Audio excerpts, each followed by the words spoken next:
first of all, I want to say that it's good to have you. Uh, And well, at the first part, at the first place, the question mhm. is about military conflicts because they're currently occurring in the world. And is there any chance to expert politicians to learn to resolve all issues diplomatically? Okay, good question.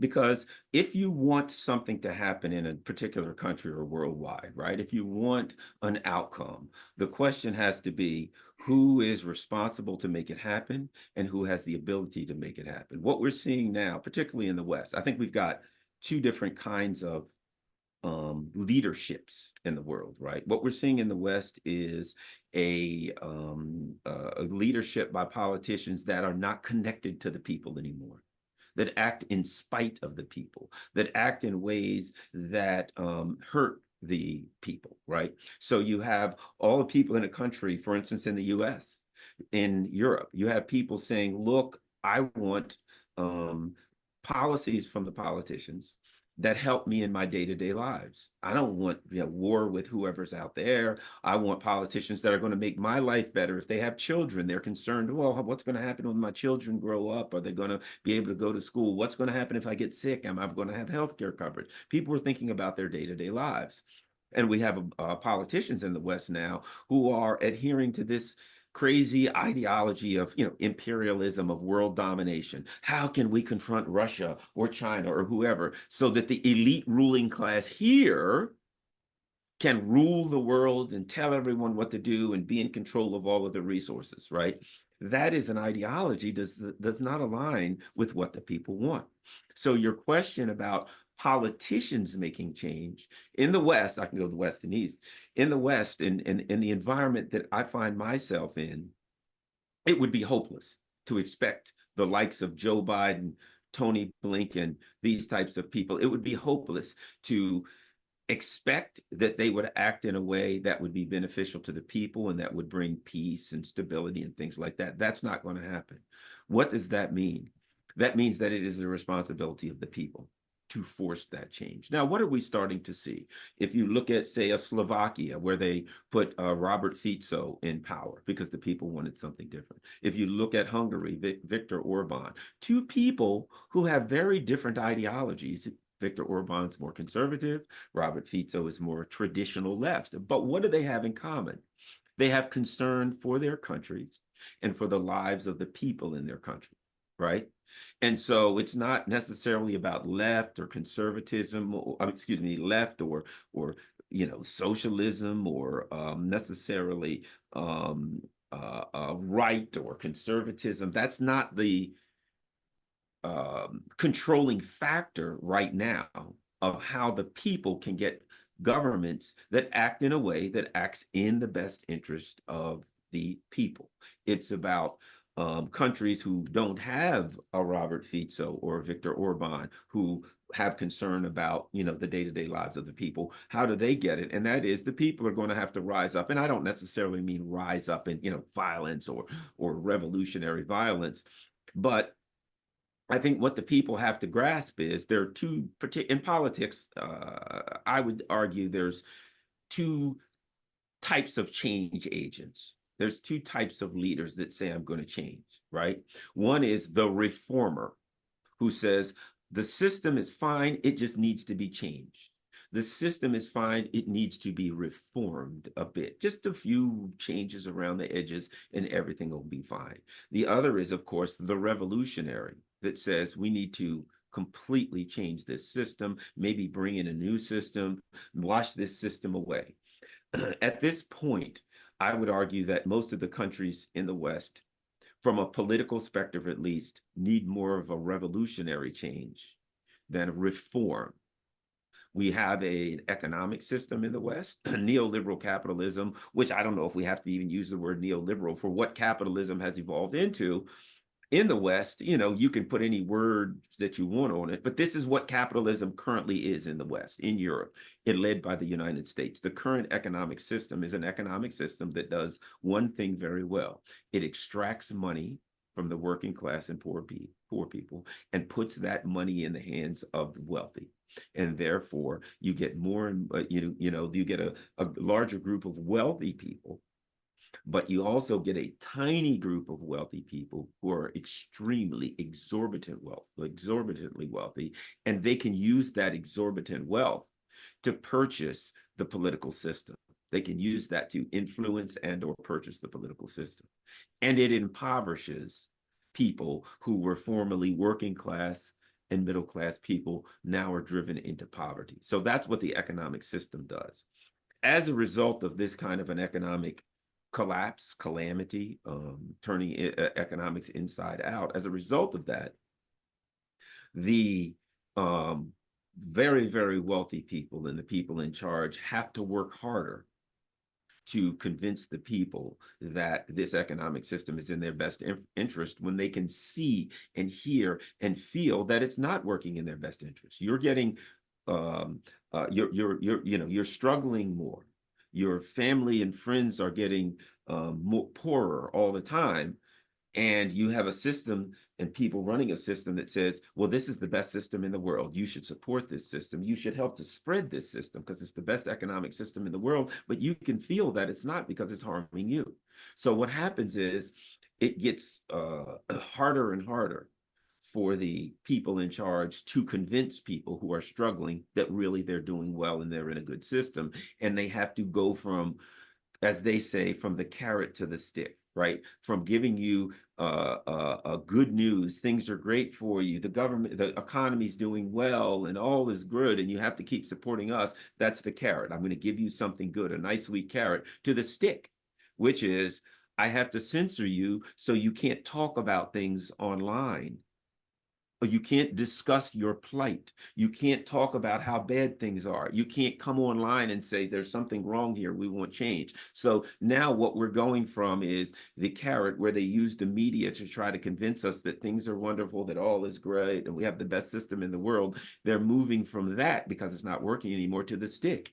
We have to censorship you. We have to, censor you. We have to arrest you. We have to, you see people in Europe literally being arrested simply for saying, I think, Russia's special military operation is not, what we're being told it is. I think that Russia, basically, you understand. They're saying, I oppose what NATO's doing, and I think that the narrative we're being given is wrong. You have people that are getting arrested and put in jail for that. What is that? That is desperation of a system that's in deep decline, that's in trouble. And now the ruling elite are having more and more difficulty in maintaining the narrative and the story that all is well and that the people should follow us. So I say all that to get back to this. What we see is a discredited ruling elite. What we see is has been called a crisis of legitimacy, where the people, the working class people, look at their rulers and question their right to rule. They question their moral right to rule. They question their ability to have the knowledge and the wisdom to rule. And it all comes back to this. So how do we get change? Can we expect politicians to make change in the West? No. The people have to rise up through resisting to accept the narratives, through educating each other, shows such as this, having legitimate discussions about the problems, and ultimately, whether it's voting or whether it's acting in ways to push back against, maybe vote for third parties, alternative parties, create third parties, create alternative political objectives. Some young people and various people have to run for office and say, I'm going to run for office, I'll be a different kind of politician. So no, politicians are not going to change the system in the West that we are struggling from. What has to happen is the people have to use various machinations, various ways to force revolution. I would argue, I use the term revolutionary, not in a violent manner, not in a militaristic manner, but revolutionary in that a revolutionary change of mind that causes our actions to say, we've got to do things different because our politicians are taking us in a direction that's not going to benefit us. And who could take the role of a global peacemaker? I mean, is it some kind of organization or secular people, or maybe the whole world should take that part, take that role? Sorry. Well, I think one of the things, good question, great question. I think it's particularly in light of a couple of things that have happened recently, okay? And that is Viktor Orban. Viktor Orban made a trip to Moscow, a trip to Beijing. Now while he is the president of the European Union currently, he's holding the presidency, he understands that the European Union has been captured by the US imperialists. He understands that the European Union is not a European Union, it is a colonial body that is controlled by the United States, by US imperialism. So what he is doing, now I'll put it like this. I don't believe that Viktor Orban's trip to Moscow and Beijing is just Viktor Orban as an individual saying, I'm going to go here and try to start moving towards peace. I believe that there are other very powerful entities, powerful people who are supporting him, who are trying to begin a discussion that will move the European region and the world back towards stability and away from this neoconservative aggressive madness. So I think that Orban right now is acting on behalf of some powerful people who want a change. Donald Trump. Definitely issues with Donald Trump, no question. I have some very significant issues with Donald Trump. That being said, I think that Donald Trump plans to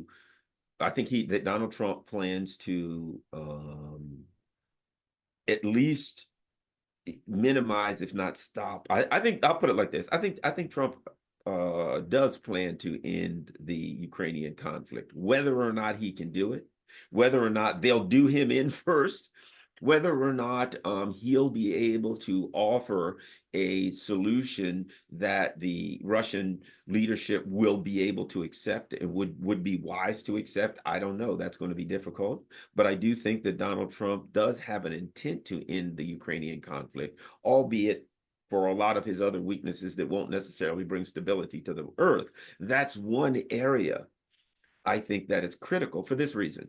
And this is why ending the Ukraine conflict is so important. Ukraine conflict, let's face it, is not about Ukraine. It is about these crazy warmongers, neocons, saying we will use Ukraine as a tool, a political tool to weaken Russia. But why? So they can go after China. But why? So they can rule and dominate the world. The ultimate goal of these people is to rule and dominate the world. And their problem is that there are three world powers, and two of them are ascending, two of them are rising, two of them are getting more powerful, and one of them is declining. And the one that's declining wants to weaken the ones that are getting more powerful. But if you dig down into the reason, in reality, why is it that Russia and China are declining? Are ascending and the US is declining? To me, it gets back to the original discussion about the economic and political systems, right? Russia and China both have political systems that take into account, not that they're perfect, but they take into account the people.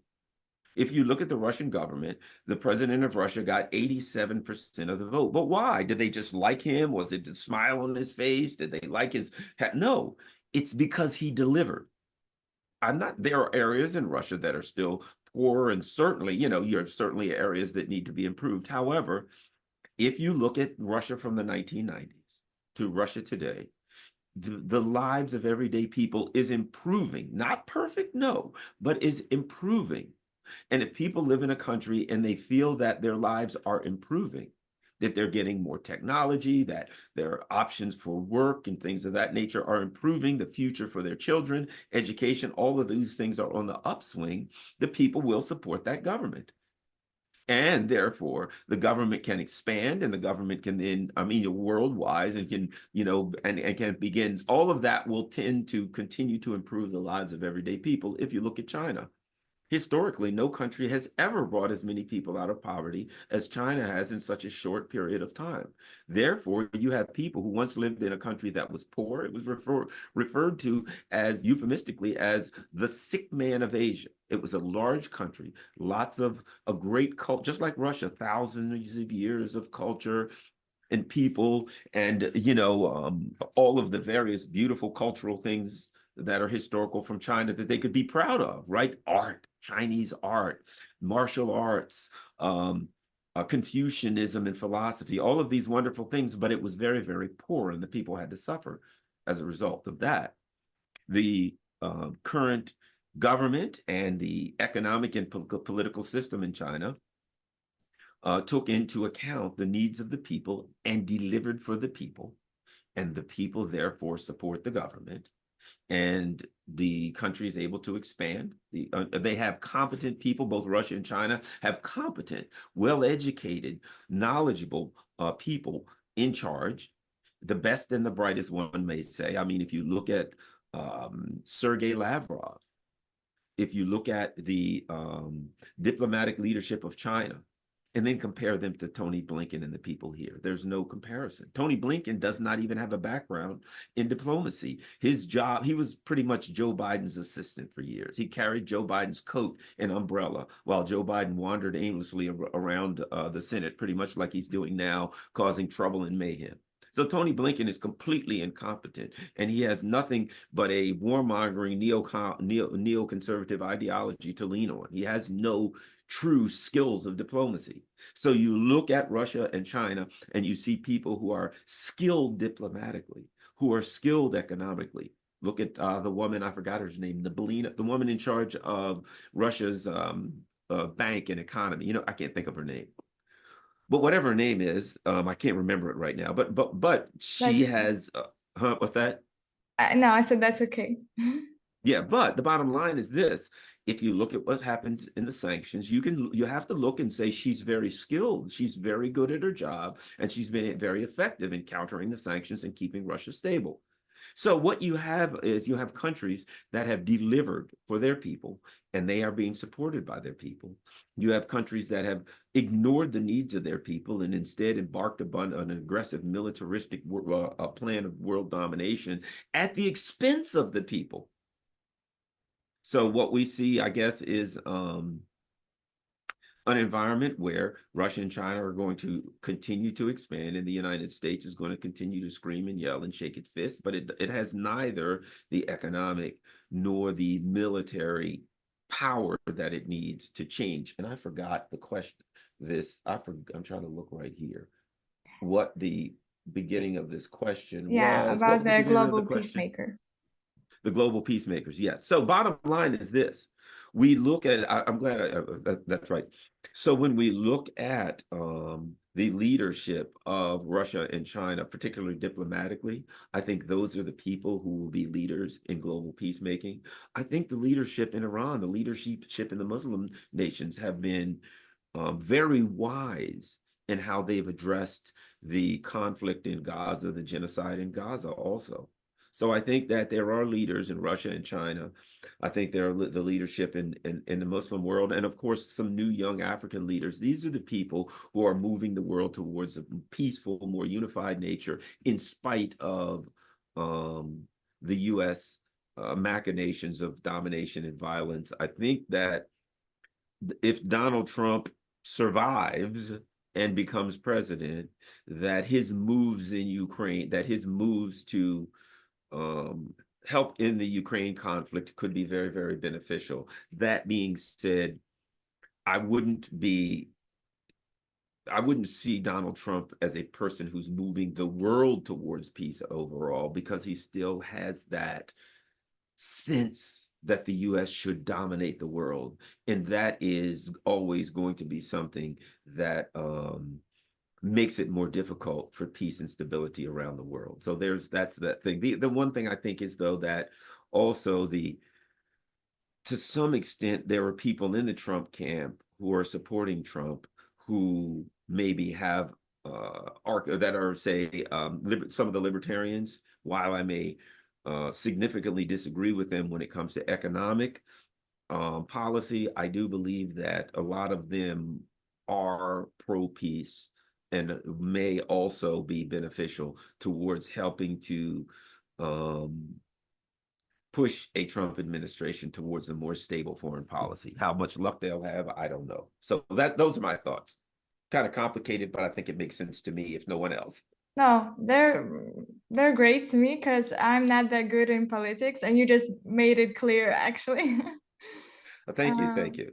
and speaking about the US future, uh, I mean, in what matter do you see the US future in terms of the definition multipolarity? Couple of things. Number one, let's start here. To me, you can't talk about the U.S. future without talking about the future of Europe, the U.S., what I consider now clearly U.S. colonies, right? Couple of things. Countries need a few things to survive at this point, right? They need energy, they need food, and they need militarily to be able to defend themselves. That's what a country has. You need energy to run your industry. You need food to feed the people. You need to be able to defend yourselves in case someone attacks you. Now, that doesn't, the last part isn't as important for the U.S. because the U.S. has a geographical location. It's so far from anyone. It has been said that the United States is a country with insignificant powers to the north and south and fish to the east and west because it's so isolated. The United States has lots of energy here, so the United States can make it. The United States can provide its own energy, gas, oil, etc. The United States has lots of areas to grow food, so the United States can make it without starvation, right? So the U.S. can do those things. The U.S. has enough will have enough military power to defend itself if the homeland is attacked, certainly. Europe has like none of the above. So you have to start by saying the future of Europe is bleak.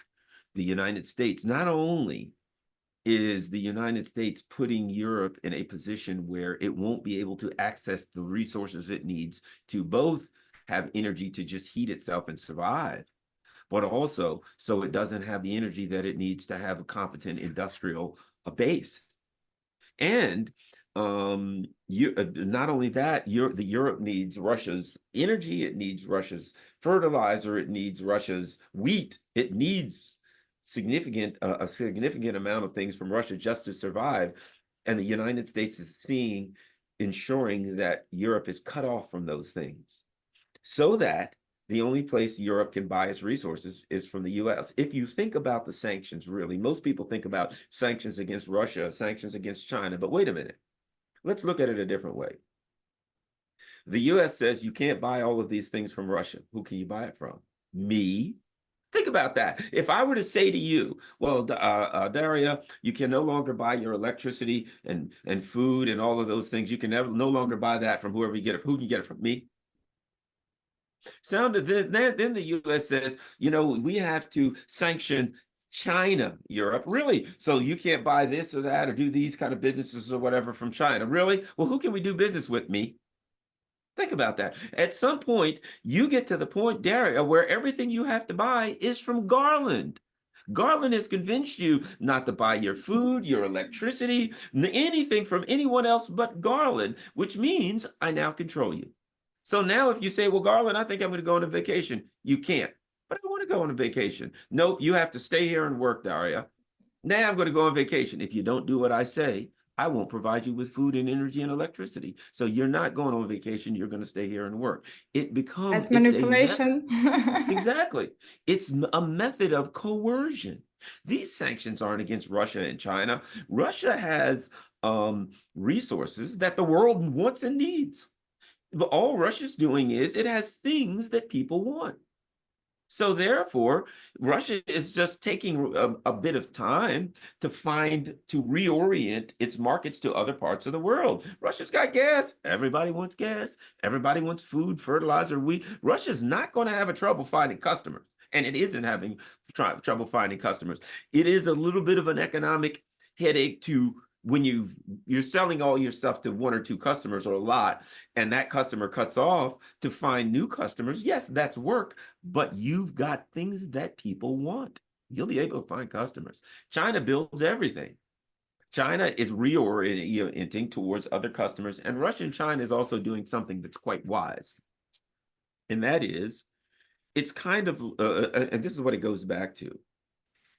If you have a factory and you build things and somebody buys things, right? Well, who buys things? The people that work at your factory. So it's in your best interest to pay your employees well so that when you make these things, your employees can purchase them, right? And what happens in the American system? What do? They impoverish their employees. They lay their employees off, right? They lower the price. They replace their employees with robots. And now they can build all of these things, but there's nobody that has enough money to buy them because the robots can't buy them. And you end up with what's been called the crisis of overproduction. We build things, but we have so impoverished our workforce. Our workforce is our customers, that they can't buy the things that we build, and we have an economic disaster. But what's Russia and China doing now? Something very wise. They're helping Africa. They're helping Latin America.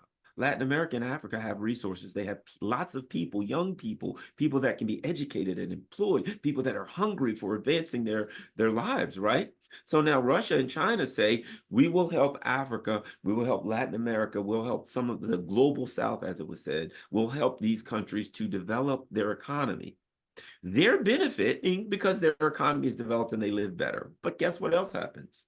They benefit, and now they need to buy resources and things from Russia and China. So Russia and China helps Africa, let's just say Africa, you help Africa to develop its economy, and they buy things from you, you help yourself.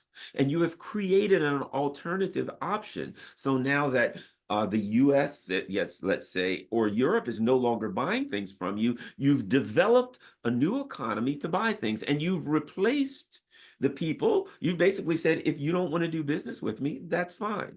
But I will help to build these people up, and they can do business. And now we can have an alternative economic infrastructure where if you don't want to do business with me, go on about your business. I will help these people. And not only will they do business with me, they will be they will have how can I put this? They will align themselves with me because they'll feel that I'm a good partner and they're acting in their best interest. So now you have a closer, it becomes a partnership with Africa, a partnership with Latin America, a partnership with the Muslim world, rather than domination of them like traditional Western domination. You build their economies and you build a partnership with them, and everybody's happy. You know who won't be happy? Europe. Because Europe is going to be impoverished by the United States, because the US is not sanctioning Russia and China. It's sanctioning Europe so Europe can be dominated. I do suspect that the really powerful and maybe even most violent, most pronounced revolutions will be in Europe, because Europe is going to suffer the most as a result of US foreign policy and domination. And at some point, the Europeans are going to say, we want back in.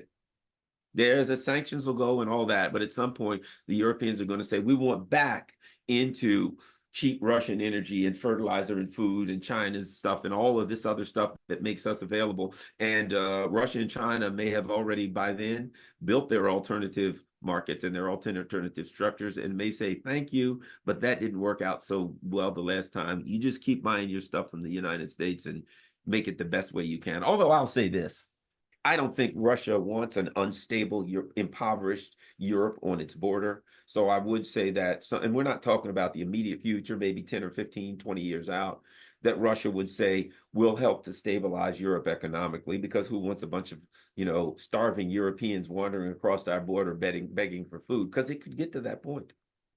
Great point of view. There's another essential topic we should discuss, as I see it, is family institution. Mm-hmm. What are your thoughts on the traditional values? I think that has to be discussed in the context of international politics and geopolitical politics, and I'll tell you why. Because a lot of the LGBT, you've got to have this discussion, the LGBTQ and the trans stuff and all of that, right? Which in the last 5 to 10 years, in the 5 to 8, 10 years, something like that, has really become a major issue in the West, right? And you have to ask yourself why. Is it because Western leaders are truly concerned about the LGBTQ or trans community and they want to look out for them? They're really concerned about women and they want to look out for them? That's absurd. Because let's face it, I don't care what community you're in, what your orientation is, any of that. You need the same things.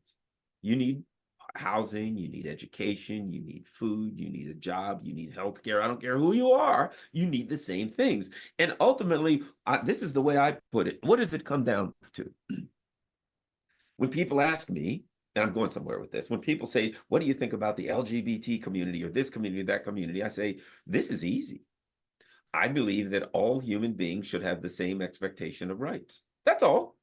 All people, all human beings should have the same expectation of rights, of being treated fairly, of being treated the same. I don't have to say Black people, white people, women, LGBT. I don't have to name them. All I have to say is all people. And if one group of people or one person doesn't get the same expectation of rights as another person or another group, well, that needs to be dealt with. That needs to be addressed. And there is a reality in this world that this happens, that some groups of people don't receive the same expectations of rights as others. But I have to ask myself this: is that the mission of the ruling elite of the West? Or the ruling elite of the West saying, you know, we've got to make sure that everyone gets the same expectation of rights? One need only look at what's happening in the Gaza conflict to understand that that's not true. One need is only to look at what's happening internally, historically in the US, you know, a country that had slavery and apartheid and all kinds of terrible things that they've never come to grips with. So you could argue LGBTQ, trans, various races, gender, all of those things, but all of that doesn't address the only issue that needs to be discussed, and that is, do all people have the same expectations of rights, or don't they? And if they don't, then who should be the people, the group, the entity that mitigates this problem? When, you know, I'll put it like this: if I'm a thief and I steal things, would you say we're going to bring Garland in? Why? To make sure that nobody gets robbed and that there's no thievery. If I'm a thief, would you bring a thief into your house to ensure that your house doesn't get broken into? You know, would you bring a pathological liar into your group to make sure that the truth is told? Absolutely not. These things are antithetical to each other. So would you bring the U.S. leadership, a group that historically slavery, murder, apartheid, going around the world murdering and genociding people of in South America, indigenous genocide after genocide, Africa, genocide after genocide, murder. If you would go look at the Middle East, the Muslim country, invading countries, Africa, Libya, Libya, Iraq, on and on. Would you bring a people in who have a record of acting against the interests of minority groups, of acting violently against the interest of minority groups, of supporting whether it's Nazis in your Ukraine or the Israeli government who acts in a way that clearly does not apply the same standards to the Palestinians as they do to Jewish Israelis? Clearly, that in fact is their stated government policy. So can you bring these people in and listen to what they say about fairness, or about people receiving, you know, all groups receiving the same treatment? No. In reality, this is not about from the perspective of what's going on in the West and the positions of leadership in the West, has nothing to do with family values. What it really has to do with liberal interventionism, which is this: having a malicious, aggressive, violent foreign policy of piracy and thievery, but pretending, particularly to their people at home, that they're acting in a benevolent way. We're overthrowing that country. Why? Because we want to look out for the people. Why? They're not treating the women fair. The LGBT community in that country, they're not being treated fairly, blah, blah, blah. When in reality, you're doing that to steal their oil.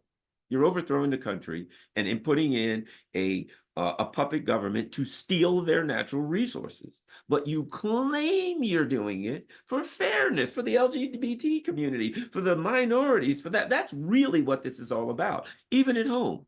The claim that they're doing this for the LGBTQ community, trans, blah, blah, blah, is a distraction, so that people will not discuss the fact that the real issue, the real war, is a war on the working class, of everyday working people, of everyday working families, that we have a decadent, immoral ruling elite who have an economic war on just plain old working families. And in order to hide that, they need a smoke screen. You know, on the battlefield, what does a tank do?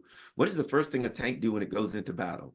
It puts out smoke flares to make it harder to see the tank.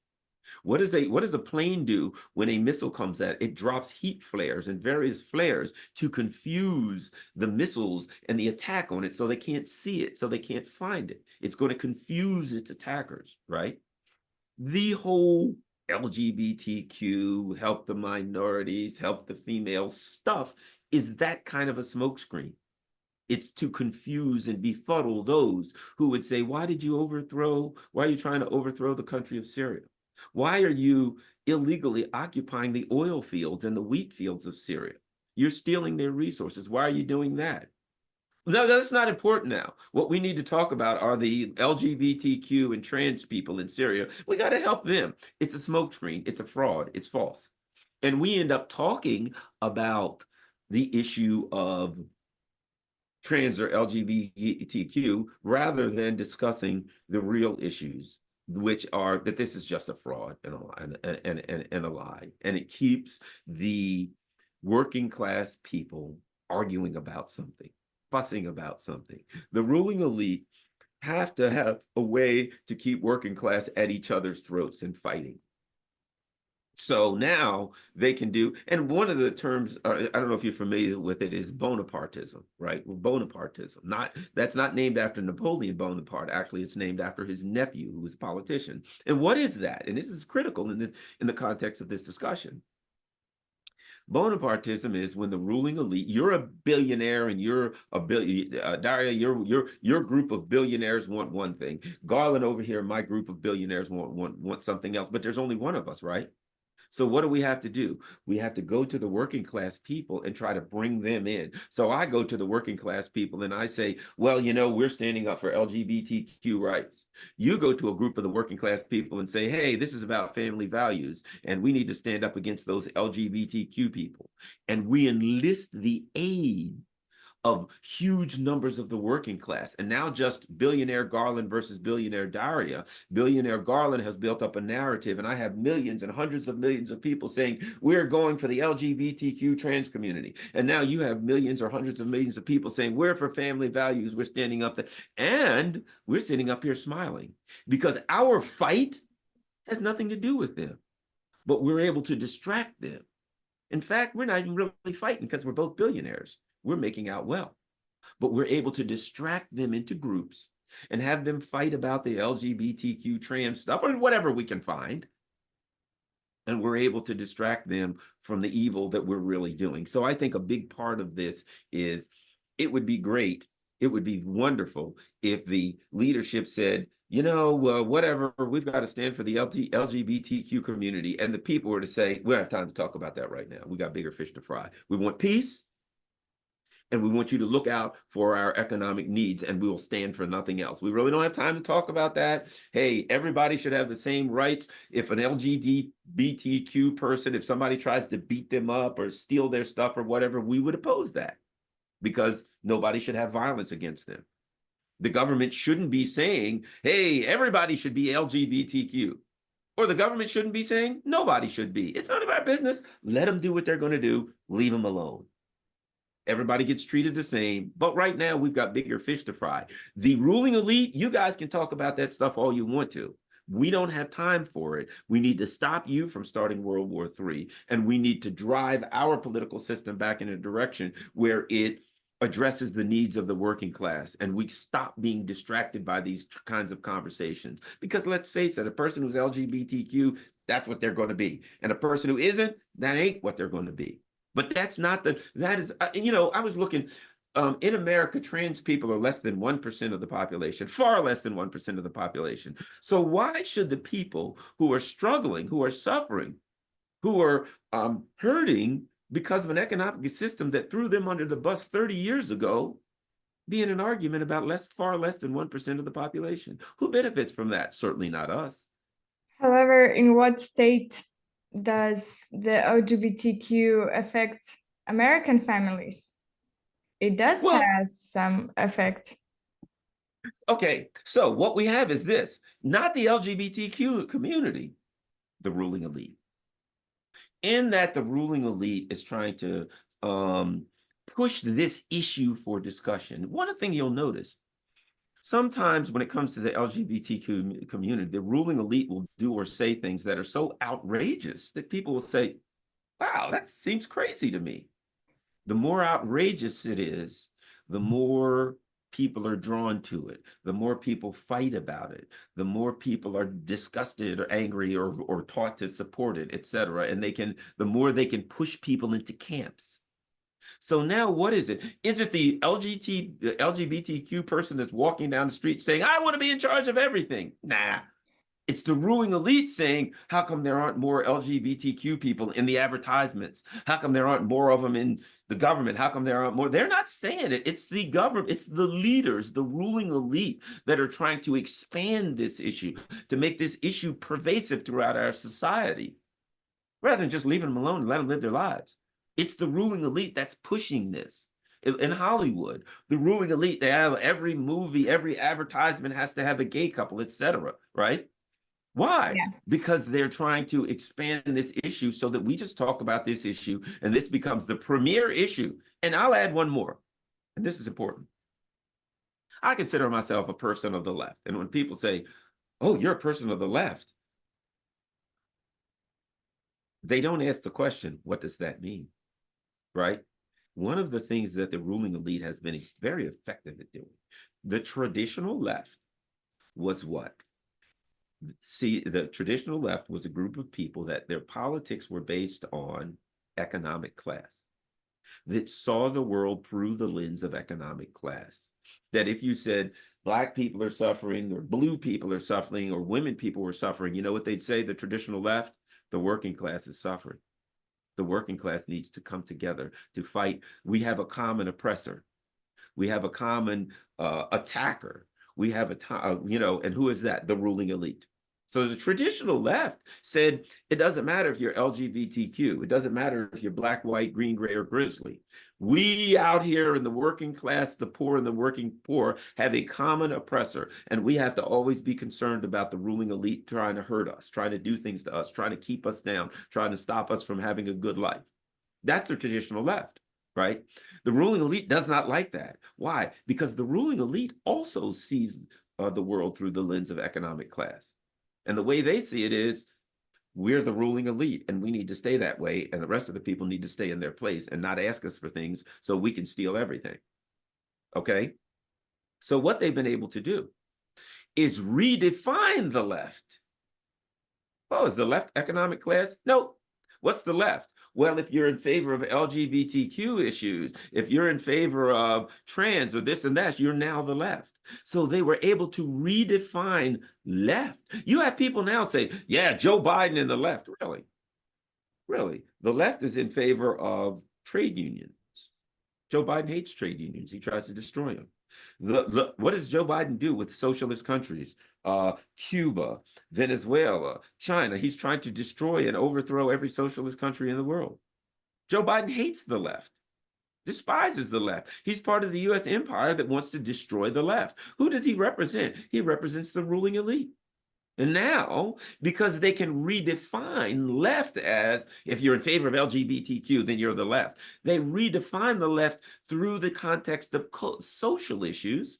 You can now say Joe Biden's the left. Why? Because he's in favor of LGBTQ or whatever that is. So it's also a way to redefine people like Garland, who says, hey, the working class needs to come together. Workers of the world, unite. We got to fight against the ruling elite. They redefine the left so that I don't even exist. So that people who say we should work, we need to build stronger trade unions so that they can stand up against the people who own their companies and who want to take their jobs, lay them off, and lower their salaries. We do not exist in a world where the left is LGBTQ definitions, where that defines the left. Garland's not even here. People like me doesn't exist. They define us out of existence. They redefine the left through cultural things. And now the right and the left can fight. And might I add this? Now, Joe Biden can be a spokesperson and a mouthpiece for the ruling elite and claim to be the left because of cultural issues. Now, the traditional conservatives in the United States can also be spokespersons, mouthpieces for the ruling elite, and they can claim to be right because of cultural issues. And now the left and the right are redefined through whether it's abortion, LGBTQ, Christianity, religion, whatever. They can define the two political parties in the US or wherever, right? The two sides are based on cultural issues, but both of the so-called sides operate on behalf of the ruling elite. So now the whole system operates on behalf of the ruling elite. They argue about LGBTQ, abortion, or culture issues, and we buy into that, and we forget that Garland and other people are out here saying, hey, what about the working class? There's no discussion there. I think that's a way to understand how the LGBTQ issue plays into the evil and diabolical machinations of the ruling elite's attempt to redefine politics. So that anyway, we have a saying in the U.S. that heads I win, tails you lose. You know, you throw a coin, and whichever side, you know, you're familiar with flipping a coin for heads or tails. Are you familiar with that dynamic? Right. You flip a coin, and I choose I choose which side it lands on, and if I choose the right side, I win. But heads or tails. Heads is the face up, tails is the face is down. Okay. And the term heads I win, tails you lose means whichever side when we flip a coin, no, I don't care which side it lands on, I win. That's the game for them. That however it works out, you're arguing about culture issues and all the political entities. Look at Germany. You've got the so-called Greens, the SPD, and these other groups arguing, but they all agree on Ukraine or war or certain things. Look at England right now. They had an election, but what good does it do? They go from one party who agrees on standing up on behalf of the ruling elite to another party that agrees on standing up on behalf of the ruling elite. They give you no options. They're all the same. And I think understand the LGBTQ issue is understanding that it isn't really about the LGBTQ community and family values. It's really about control of the ruling elite of the narrative and dividing the working class and allowing them to continue their evil domination. That's just one perspective. There's people that may disagree with me, but that's certainly my take on it. I get your point. Have you seen Hunger Games, the movie? Yes, I saw the original. I just recognize now that it's kind of similar with our reality in some way, right? Very, very much so. Very much so. And particularly when it comes to the US worldwide, because what the US traditionally does, it's an empire. And the people in the US are for a long period of time lived well. They lived in a very high standard, same with Europe, lived a very high standard of living. But why? Because outside in Africa, in Asia, in Latin America, we were stealing the resources and those people were suffering, right? In the Hunger Games, you have a city where everyone lives opulently and all is not, and they live well. Outside of the cities and all of these small towns, they all work hard and struggle so that they can send everything into the cities. The people in the cities live great, everybody else suffers, so that the people in the city can live great. That was the US European Empire. The rest of the world suffers and gives us resources or whatever, gives us, their gold, their uranium, their wheat, their whatever, and we live well off of it. And we're rich and everybody else suffers. The whole world suffers but us. And that was the Hunger Games. The way things are, everybody suffers so we can live good. One of the problems is that, and what they do is the ruling elite kind of bribe the working class. They would say, see, aren't things well? Aren't you living better than the people over in Africa and Latin America and wherever? You know why? You know why you're living better? Because you're smarter than they are. Because you have a better work ethic than they are. Because your culture, you're doing that because you are superior to them. They didn't say you're doing that because you're stealing and robbing all of their stuff. They said you're doing that. And then, let me add this. The traditional left in the United States, or what was once the traditional left, was dragged into that paradigm. They were dragged into that also. And this is the way the so-called left in the United States was taught to view this. At the end of the year, the government makes its has its budget, right? Let's say it's about $2 trillion, just for the sake of arguing. A number, $2 trillion. And some of it goes to the military and some of it goes to the corporations. You know, it gets divided up, right? And the left in America was taught this: make sure that the working class gets their chunk. That's all. It's $2 trillion. Make sure that the working class gets, you know, a $500 billion or whatever. We want to get a piece of that pie, right? So the left in America had been taught that, hey, the government has a bank account every year, and you should get your fair share. The working class, that's the job of the left, the working class, to get their fair share. Here's what they didn't talk. So it's a pie, right? This is a big pie of money. Make sure that you get your fair share, your slice of the pie. How big a slice of that pie do you get? The working class should get a big slice of the pie, right? What they wouldn't talk about is all of the bodies that were baked into that pie. See, they couldn't talk about the pie. You got that pie. Why? Because we overthrew the government of this and that country and stole their oil and stole their gold and stole their uranium. We couldn't talk about how the pie was baked through imperialism, through theft, through domination, through war. The pie was baked in an evil, evil way. And it was other people's stuff that we stole to create the pie. We could only talk about the US government has a pie, and we have to make sure that everybody gets their fair share of the pie. One of the things that's happening now is that the truth about how that pie was baked is starting to come out. And now people are being forced to discuss foreign policy of the US. Words like imperialism, words like, you know, world domination, things of that nature. These are being discussed. Militarism are being discussed, and people are being forced to come to grips with the history of US and European colonialism and imperialism, which was, of course, just going to other countries, overthrowing their government, putting in a puppet government, stealing all their stuff. That's what they want to do to Russia right now. That's what they want to do to China. That's what they want to do to everybody. That's the Hunger Games. Everybody's dirty and hungry and working so that we can get a piece of that. But you got to add this part. But they're not even bribing the working class anymore. They're now, rather than saying to the working class, don't ask any questions about how we got this money. You know, it would be like a woman who's married to a criminal, married to a mafia guy or something. And he comes home and she says, hey, you know, we're living well. We've got a big home and I got a new car and all of that. How are you getting that money? And he says, don't ask. You don't want to know. He's getting it through theft and murder and graft. And he just tells his wife, you just live good, but don't ask any questions how I'm getting this money. You know, I've seen mafia movies. There's been movies made about that. The mafia wife. Don't ask questions about how you know your husband's a mafia guy, but don't say anything. Movies have been made about that dynamic. That was the US working class. They were the mafia wife. They weren't to ask the government how they got all this money. They were just to enjoy the privilege of having this money. Now they don't have the privileges anymore.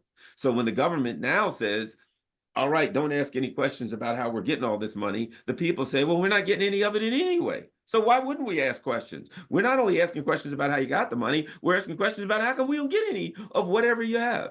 So the dynamic has changed. I think that's important, critical. I think governments do not understand how working class is important. Actually, is a actually important part of the world. I mean, to them, it's people who are working and doing the, I don't know, big how to say, they actually, it's all on working class. If working class aren't gonna do anything, I mean, like stop their, I don't know, activities, what government's gonna do without working class working? Do you get what I think? Did you get Yes, my point? yes, I understand. It's a good point, and let me try to explain things a bit as best I can. You've raised an interesting question, and that is when someone does something Do they do it out of ignorance or malice? Do they do something because they don't understand what they're doing is wrong? Or do they do that because they have a propensity to do things that are wrong? So if you say, anytime you say the government doesn't understand, right? Does that mean they're foolish and they're ignorant and they don't know? Or does it mean something different? Here's what I think it means. You have to ask yourself this question: who does the government represent? Who does the government represent? Does the government represent the people? Or does the government represent the ruling elite? You know, Barack Obama made a comment to a bunch of Wall Street bankers, and he said, I'm the only thing standing between you and the pitchforks. And of course, the old euphemism or metaphor for pitchforks is the poor peasants rise up and they have pitchforks and torches and they rise up against the king, right? So the metaphor that Barack Obama gave was this: things are getting bad here. The people are suffering. And as the president, I'm the only thing standing between you and these suffering people rising up to kill you or take, or, push back, not necessarily kill, but to take their fair share. He made it clear, I represent you, not them. So the job of many governments is to convince the poor people, I'm representing you. You voted and chose me so that I can represent your interests, while they're really representing the interest of the ruling elite against the working class. Barack Obama made it clear they're not. So it's not that the government doesn't understand that the working class need whatever. No, they understand. They know what the working class needs. They know very well. It is their job. There's a term called strategic empathy. Strategic empathy means what? If I have an enemy or adversary, I need to know how they think. If in law school, what happens in law school? What do they teach you in law school? You have mock trials. What do they teach you in law school? If I'm going to defend you against a charge, right, against the prosecutor, I have to understand the prosecutor's case, don't I? I need to understand how he's going to try to prosecute you. If I'm going to prosecute you, I have to look and say, how do you think the defense is going to try to defend this case? I think they'll use this angle, blah, blah, blah, blah. They're going to use this case, Smurber versus California, 1984. Let's look at that case and see. I have to have strategic empathy, meaning understanding how you think. Not because I have empathy towards you as a group or as an individual, but because it's strategic. It benefits what I'm trying to do to understand you. So traditionally, what the politicians would do is I have to understand the working class really, really well so that I can represent the ruling class against them. I have to understand what they want. I have to be able to talk their language and speak to them and get them to like me. And then I have to say to them, you're electing me so that I can save you from these rich ruling elite people and I can look out for you, when really it's a lie. And then I come back to the ruling elite and I say, okay, guys, I'm working for you. And I think I understand these poor suckers. That's how we're going to get them. So once you understand that the government represents the interest of the ruling elite in opposition to the working class, that it's there to defend the ruling elite, that it's there on behalf of the money and the power, then you start to understand why the government does what it does. It's lying to the working class. It's deceiving the working class. It's giving them the illusion of democracy as best it can, when it doesn't really have democracy. So I think that's important in understanding. The government's not ignorant. It's not misled. It's not confused. It is deceptive, the governments of the West. All you have to do is look at the outcome. And then I have to go back to this. Look at Russia and China right now, and look at the US. You have Russia and China right now, for whatever reason, we can talk about why, but they're acting in a way that seems to be, from my perspective over here, the governments of Russia and China seem to be acting in a way that benefits the working class far more, at least to some extent. I don't know how much, to some extent. Why do I believe that? Because the working class is, in fact, improving their lot under Russia and China. And the lives in the West are descending, are getting worse. The standard of living is getting worse in the West, not better. So the outcomes tell us what the government is doing, intentionally or not, and who the government represents. All right. Well, I have one more topic well, actually now one more, but it's also essential about social justice. About speaking about Africa, you mentioned it a couple of times. So talking about Africa and social justice, is it pointless to talk about hundreds of thousands African children starving when no one has found a solution? What is social justice then? And how can it be achieved actually? Well, in the same way that I said my when someone asks me about LGBTQ or women issues or whatever, what I say is this: all people should have the same expectation of rights, and that covers everybody. And anytime there is a person or a group that is not getting the same expectation of rights as others, we need to address that. Not LGBTQ, not black, white, green, none of that. Everybody should have the same expectation of rights. Okay. In the same way, why do we have to put the word social before the word justice? Justice. Why does it have to be social justice, some other kind of justice? Pretend as though there's a particular kind of justice as opposed to justice. I don't need social justice. I don't need economic justice. I don't need any word that you can put before justice. What we're talking about is what? Justice. So when I start coming up with terms like social justice, what I'm doing now is I'm creating a new dynamic, pretending like social justice is a different and unique kind of justice that we all have to pay attention to, as opposed to simply justice. The problem is this: if I say justice, not social justice, then people will start comparing what I'm doing. So I'll say, I'm for social justice in America. How's that? We're going to help the LGBTQ, blah, blah, blah community, right? And I say, what are your thoughts about Israel and Palestine? Uh-oh. That's justice, isn't it? Shouldn't the people of Palestine? No, we don't even have to talk about Zionism, Israel, Gaza, who's fair. All we have to say is this: you've got people in Israel and people in Palestine, right? Shouldn't they have the same expectation of rights?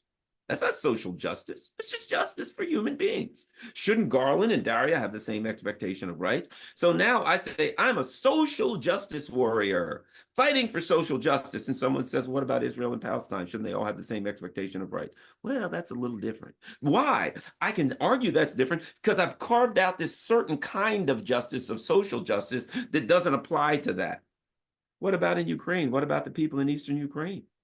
Should they be bombed and attacked by the people from, by the Nazis in Western Ukraine? Can't we talk about the treatment? Should their language be outlawed? You're going to outlaw the language of the people. Ukraine's going to say you can't speak Russian, a language that you and your family have spoken for a thousand, however long the Russian language has been around. You can't worship in the traditional Christian way that you've worshipped. Now, is that justice? No, it's not. Clearly, it's not justice. All of these things are just about justice. But if you create various types of justice, well, we got social justice, we got this kind of justice, that kind of justice, 10 different kinds of justice, then you can pick and choose. Well, I'm for this kind of justice, but I'm not for that kind of justice over there. I don't know about that justice. But so out of 10 different kind of justices, I'm for 6 of them, but the other 4 I'm not for.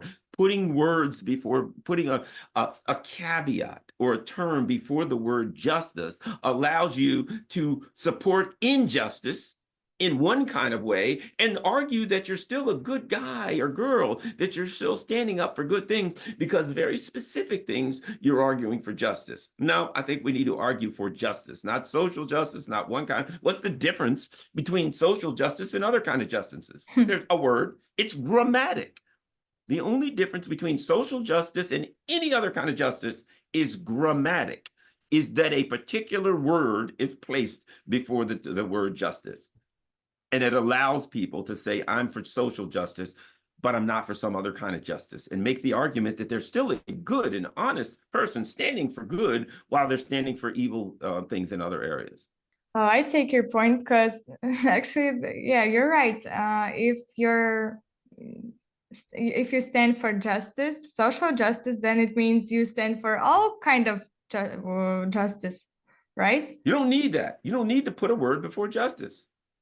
unless, of course, there are certain areas that would be just that you oppose. Well, now you have to very specifically, you could take social justice and you could say, okay, now there's 10 different kinds of social justice. There's justice for women, and there's justice for the LGBTQ community. There's justice for indigenous people. You know what I mean? So you start carving this thing smaller and smaller and smaller. There's just social justice, and then there's 10 kinds. Now, let's go to justice for women. We can carve that into, we'll put words before that. What about justice for women? Well, there's justice for women on the workplace and justice for women against this and that. And well, what about justice for women in the workplace? Well, there's 10 different kinds. There's how they get hired, and does somebody try to touch them? And it gets smaller and smaller and smaller and smaller. And we just keep adding another word before the justice and cutting this thing smaller and smaller. And before you know it, we're not talking about justice at all. Who knows what you don't even know what we're talking about, because we've carved this justice word so small that there's 1,000 different kinds of justice, 10,000 different kinds of justice, but they're all supposed to just be justice. And my favorite topic is about free speech. What exactly this definition mean to you? It's understanding. It's very important. And that is, as far as governments are, our government, I'll talk about the Western governments, you're allowed the illusion of free speech until your speech is effective. When your speech is effective in opposing what the government wants to do, that's when free speech comes to an end. So do you really have free speech? You know, Americans were like, we've got the freedom of speech. But now we're starting to see that when you say things that the government doesn't like, you know, you're thrown off of social media. We've had people who have been literally charged with crimes for a tweet that they did that the government didn't like, things of that nature. So the question is free speech a right or a privilege? To us, we think it's a right. To the people in power, it is a privilege that they give us, that they can revoke anytime we want. And the way you find out that it's a privilege, what you come to find out is this: as long as you weren't saying things that really bothered them, and the things that you were saying were not effective, they would let you get away with saying things, as long as it didn't really matter. But now that it's starting to be effective, because the system is crumbling, because it's getting so obvious what they're doing, now they can't afford the illusion that people have free speech anymore. Now it's coming to, the reality is coming out that they didn't see free speech as a right. They saw it as a privilege to be granted and revoked as they please. And now that free speech is inconvenient for the people in power, they're showing a truth that was there all along. You know, the truth of the matter is this: if you have free speech, right, as I've argued vociferously for years, the only speech that needs to be protected, free speech is protected speech, right? Okay, the only speech that needs to be protected is unpopular speech. No one needs speech. I mean, if you stand on the corner and scream, the government's great, we have to follow everything the government does, Joe Biden's the best guy who ever lived, yay, long live the government, that doesn't need to be protected. The government will never touch you. What needs to be protected? If someone says, I have questions about, during COVID, I've got questions about government medical policies, questions about the policies. I've got questions about our foreign policy. I don't agree with our foreign policy. I don't think we should do that now. That's the speech that needs to be protected. It's unpopular with the government and the ruling elite. So what we're finding out is this: as long as you're saying what they want, that's protected speech. When you start pushing back against the policies of power, the policies of power start pushing back and revealing a truth that was always there. And that is, they will give you the illusion of free speech as long as it works for them. As soon as they start feeling threatened by the things that you're saying or exposed by the things that you're saying, they're going to come down with everything they have to stop them. They're going to use the iron fist to, try to attack anyone and any speech that they find detrimental to what they're trying to accomplish. And is there actual free speech on the internet today? No, there's not at this point. Not at this point, there isn't. But there are areas of the internet that are better than others. There are areas online, and there are things that I think people are finding ways to have the conversations they need to have. Simple as that. That people are very resourceful and people understand the conversations they want to have, the conversations that they need to have. And so, you know, there was like an old game in the US called whack-a-mole, right? And there was these little holes in this little board, and like a little fuzzy guy, his head would pop up out of the hole, and you had a little toy hammer and you'd hit that when it would go down, and another one would pop up over here. You know what I mean? It's whack-a-mole, and you hit one pops up. No matter where you hit, another one pops up out of a little hole. That was the game, right? For little children. Okay. And that's what the government's dealing with, what we call whack-a-mole now. When they say, well, you can't talk about this over here on YouTube, people find someplace else to talk about it. Oh gosh, you can't talk about it. They find the government now has to play whack-a-mole with free speech. No matter how they try to shut people's voices down, people find another way to speak, another place to speak, another area where they can have conversations. So the government is struggling, and the people in power are struggling to deal with how they can control the internet and how they can stop people from having the conversations that they want to have and they feel that they need to have. But what we're seeing, I'm happy to say, is that no matter how many doors they close, people always find another one on the internet to open. But some of the people are having fear about expressing their thoughts and perspective, like you're doing now. You are expressing them, all of them, but not all people can do that. Certainly, but you know, I have a saying I live by: the cure for fear is action. Right? If you're afraid, start doing something. Whatever you can do. You know what they can't do? They can't stop me from talking to people, my friends. They can't stop me from going out on the street and talking. They can't stop me from having events where I come together with people and have talks and discussions and things like that. So no matter what, people will find a way to have discussions and overcome their fears. In fact, there are many of us who are driven by that as the more the government tells us not to talk, the more the people in power say, don't talk about that. There are many of us that says, well, they don't want us to talk about that, huh? Looks like that's what we need to talk about. There are many of us that identify the subjects that we need to discuss by looking at the subjects that are most suppressed by the government. The more, if we just watch and wait and say, oh, they don't want us to talk about that. Something happens and they say, they don't want us to talk about that. Great, that's what we need to talk about. Whatever it is that they don't want to talk about, they're giving us the keys. They're pointing us in the directions that we need to discuss through their censorship. Their censorship is actually very, very beneficial to those of us who understand the nature of censorship. And that is, they're only going to try to shut down the things that they really don't want us to talk about, because those are their weaknesses and our strengths. So if the government says, go ahead and talk about apples all day long, I don't want to talk about apples. Why? Because the government wants me to talk about apples. But if the government says, now, whatever you do, don't talk about bananas. You're not allowed to ever talk about bananas. I say, bananas, that's the key. We need to talk about bananas. So to some extent, in a paradoxical way, we use their censorship against them. Their censorship hurts them, because many of us use their censorship to identify the subjects that we need to address the most. And while we're speaking about the freedom of you know what? I just speech, realized something. yes. I am just about out of time. Oh, just few questions and we're done. Yes, I only got 3 or 4 minutes. Okay, give me one more question. And so, speaking about freedom of speech, it's relevant to talk about Julian Assange story. Could you tell us your thoughts on it? And well, ultimately, you know, who would profit in his release? Yeah, clearly, I think that, and I made this argument. I think the government was pushed into a corner where they had to release him. You know, there's an old saying in the US, be careful what you pray for, you might just get it, right?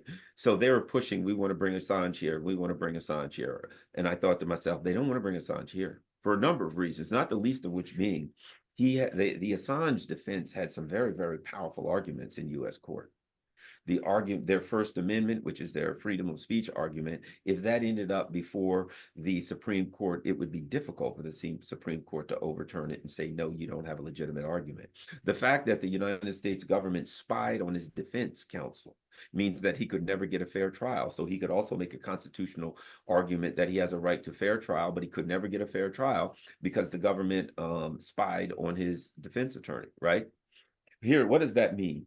That means that the government would have to bring Julian Assange here, knowing that they have to do everything they can to stop him from getting those arguments to the Supreme Court. Because if they got to the Supreme Court, A, they may lose them, but B, even if they won them, it changes the course of US law in a way that they wouldn't know how to, deal with, in a way that now, if a president comes in, he can now say to the New York Times, because Barack Obama called this his New York Times problem, that a president could come in and say, you know what, I'm charging the New York Times and the Washington Post and the Los Angeles Times and CNN, right? If, let's say, Julian Assange was brought to the US and convicted, right? Well, the New York Times, the Washington Post ran those same stories. So Donald Trump could come to power, and Donald Trump could immediately say, effective immediately, I want the department to start investigation on the New York Times and the Washington Post for running these articles that of Julian Assange information. We already have a conviction on Assange, so we already have a legal precedent. Donald Trump could come in and say, New York Times, Washington Post, CNN, MSNBC, you guys did the same thing as Assange. And he just got convicted, didn't he? Guess what? I'm charging you too. It created a problem where, as the saying goes, even if you win, you lose. So even if they had won, there would be a dynamic where the US media would be in deep and serious trouble and subject to charges at any time. They didn't want that. The other old US saying about, the dog that chases the truck and then catches it. What do you do now? You chase the truck and now there's the truck. And the truck stopped and you have it. What are you going to do? You'll get run over by a truck. So they were afraid, I think, and concerned that if they brought Julian Assange here, and if they were able to convict him, that it would create some dynamics that they were horrified that they didn't know how they would be able to deal with, or whether it would come back to haunt it. So I think they basically had to get themselves out of the jam by getting the Julian Assange issue dealt with. Well, but I guess it's not over. I mean, the story of Julian Assange. I guess we will see. I don't know. But I got to get ready to run. I got to get ready to go to work. Sure. And I certainly appreciate it. And we will definitely talk again. Maybe I'll have you on my channel sometime. It sounds great. Thank you so much for this conversation.